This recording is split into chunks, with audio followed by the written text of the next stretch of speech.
the further regions of experience. Demons to some, angels to others.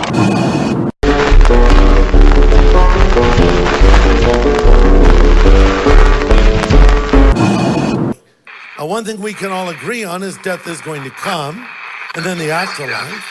Ecclesiastes 3 says there's a...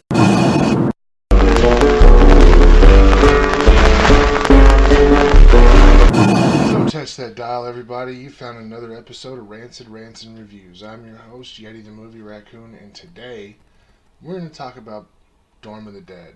And it's going to be a little more laid-back episode. Honestly, it's the day after Thanksgiving. I've got a food and other substances hanging over a little bit, some sipping my coffee here, and just kind of break down this movie, talk about it a little bit. It's a good time.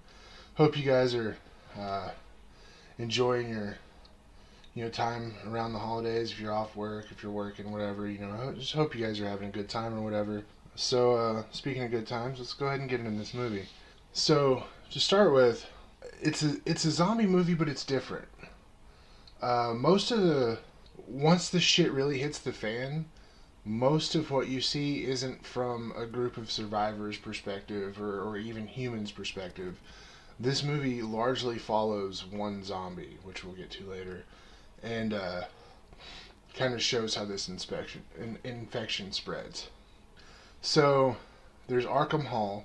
It's like the cheap, poor kid dorm on this university. And it's just, for some reason, it's just like, it's bad. It's got roaches and rats and mold and maybe even wild gerbils living in it. So, that's the setup there. Towards the beginning of the film, Tiffany Shepis is in this prolonged lesbian makeout session, which is, not going to lie, it's smoking hot. And her boyfriend comes in and does not agree that the scene is as hot as I think it is. And so he snatches her up and fucking shakes her around. I think he might slap her around a little bit. And then he fucking grabs the chick that she's making out with, starts trying to choke her out. They get away. Tiffany Shepis' character, Amy, runs down, gets in her car. She's in the parking garage of Arkham Hall. He's beating on the windows, being a fucking psycho. It's just, your basic fucking abusive piece of shit boyfriend thing. And then out of nowhere, a bunch of these undead coeds come out and just fucking tear him apart. And it's really fun. It's good to see. So, really, there aren't...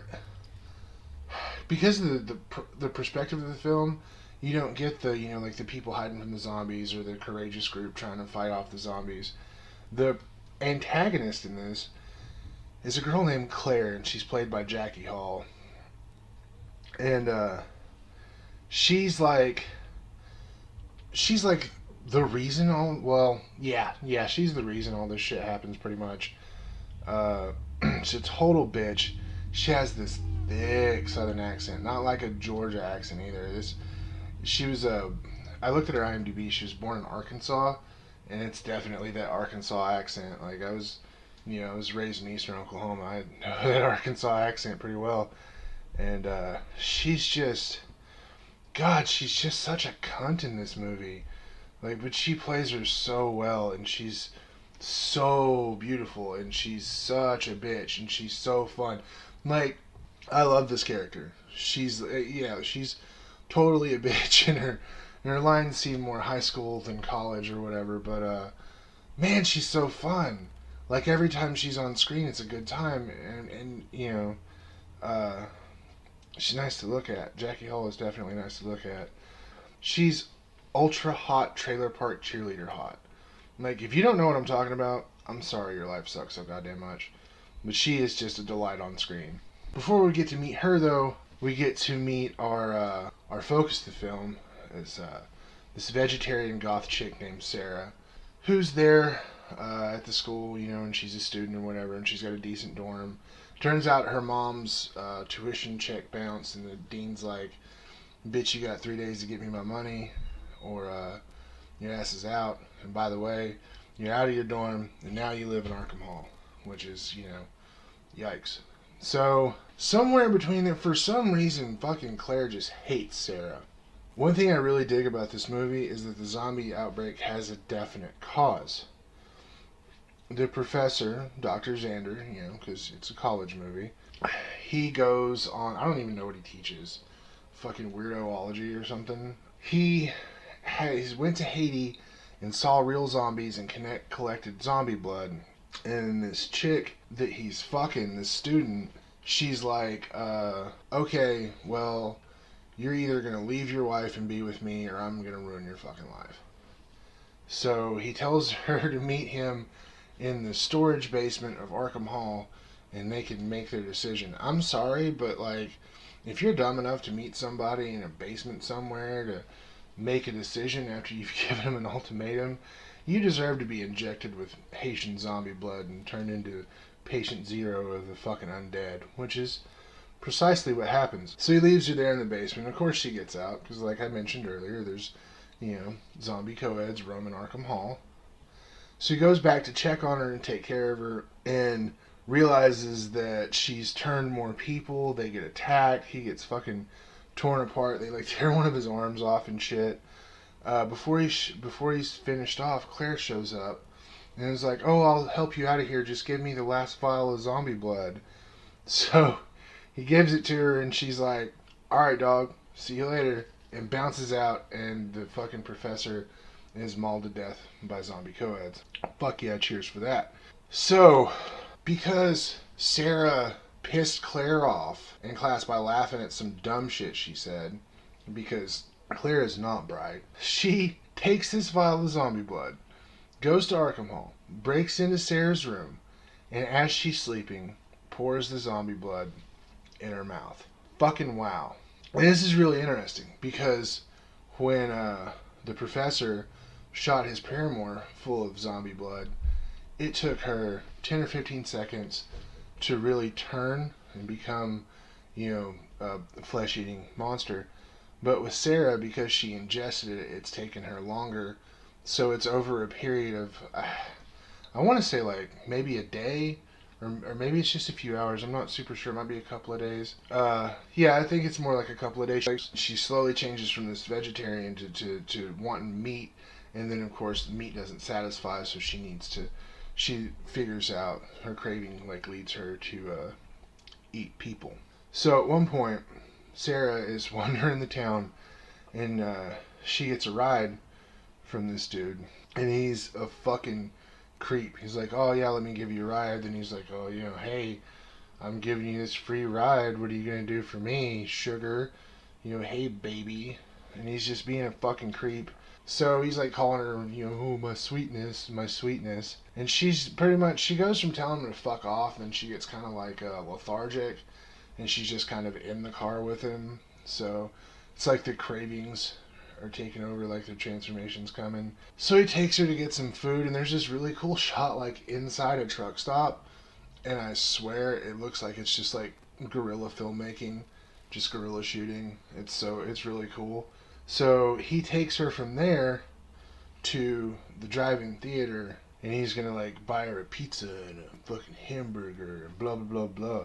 He's just trying anything he can to get this poor whacked out chick in his passenger seat to suck his dick, which is really fucked up because Sarah's like the woman who plays Sarah is she's super pretty, right? But I mean, she's obviously not interested, and also like. If I hadn't watched the rest of the movie, I would think that maybe some heavy drugs were hitting her and she was kind of out of her head. But this dude obviously doesn't give a fuck about any of that. They get to the drive-in and they pull in, and as that the intermission, let's all go to the lobby, as that plays, she fucking eats him, which is really cool. One thing I really like about this movie, and that just really illustrates the point, is like these fucking creeps and abusers and just bad men, men who treat women poorly are fucking killed brutally. And I really love that about this movie. Like, a lot of people would see, an exploitation movie with like, lots of nudity and sex and whatnot and this and that. They'd see it as like degrading to women, but like, and then again, I am a guy, so can't really speak for women, but like in my experience, like I've known, like if you know plenty of women, you probably know a woman who's been abused, either physically or sexually, or even emotionally. So you see this this young, beautiful female, all of these young, beautiful female characters who are taking revenge on these fucking just slimy piece of shit guys, from the abusive boyfriend in the beginning to Dr. Xander with his fucking, yeah, and then the creep in the car. You know, there's vengeance on all that. And I really like that. I really like how this movie can show eye candy at the same time as, you know, being strong women characters and seeing them get a form of vengeance on dudes, you know, which I thought was really cool.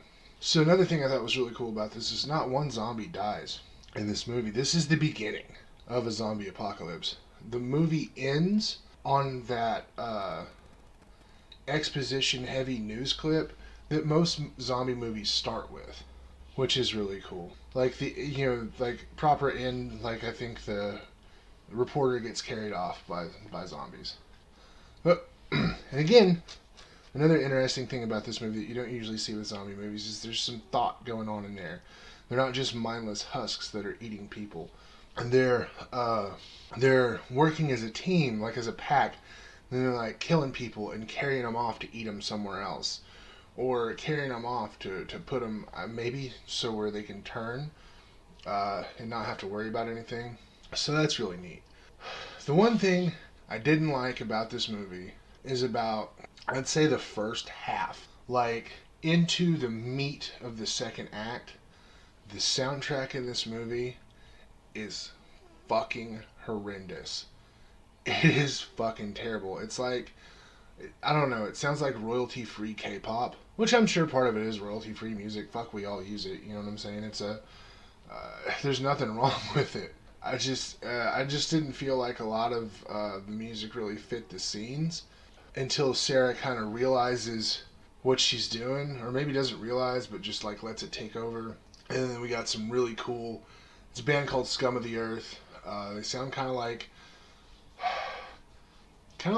good Rob Zombie, like those handful of songs off Hellbilly Deluxe that were really dope. That's kind of Scum of the Earth sound, and I really thought it was an old Zombie deep cut or something until I looked it up. So that's really cool. There's a cool old school sounding punk song that I can't for the life of me fucking find the name or artist for, but yeah, the first half of this movie, the soundtrack is just fucking garbage. I hate it, but whatever. I hardly ever, for me to talk about soundtracks or scores, they have to be super good or super bad. So, I mean, this does both. Like, the beginning of the movie, the soundtrack is just fucking terrible. But when it stops being terrible, it gets really cool and really fitting. The practical effects, I mean, low budget, Spirit shot on video, exploitation film. There's plenty of blood. There's a little bit of cannibalism going on. The effects are serviceable. They're exactly what I expected going in. Altogether, man, this movie's really fun. That's what I mean. Is the dialogue a little wonky and some of the performances are a little wooden or, cardboard? Yeah, sure. Is it a bad movie? Fuck no. These are good movies. They're fun. I had a great time. Actually picked the DVD of this up from Donald Farmer at Rocky Top Horror Show, and it was worth every fucking penny I paid for it. Like, it's so good. I totally recommend. You can probably find it on Amazon or wherever. Search out Dorm of the Dead. It's eye candy. It's blood. It's bad men being killed. It's a whole hell of a lot of fun. So all in all, would I recommend it? Abso-fucking-lutely. Thanks for tuning in, ladies and gents. If you enjoyed this, be sure to subscribe and turn on notifications. I upload videos a couple of times a week right here on the Tennessee Horror News YouTube channel. If you want to hear more of my rambling, you can check out the Horror Basement and Beyond the Basement, where I team up with Jim Jam and Johnny to talk about all manner of things, from horror flicks and hauntings to breakfast cereal and box office bombs. Those shows can be found on your favorite podcast platform, including Spotify, SoundCloud, and iTunes. And if you're not on YouTube hearing this, you'll probably already know that after a couple of days, you can find this show on those platforms as well. Check out the description below for all the social media links. Follow me there. Until next time, keep going.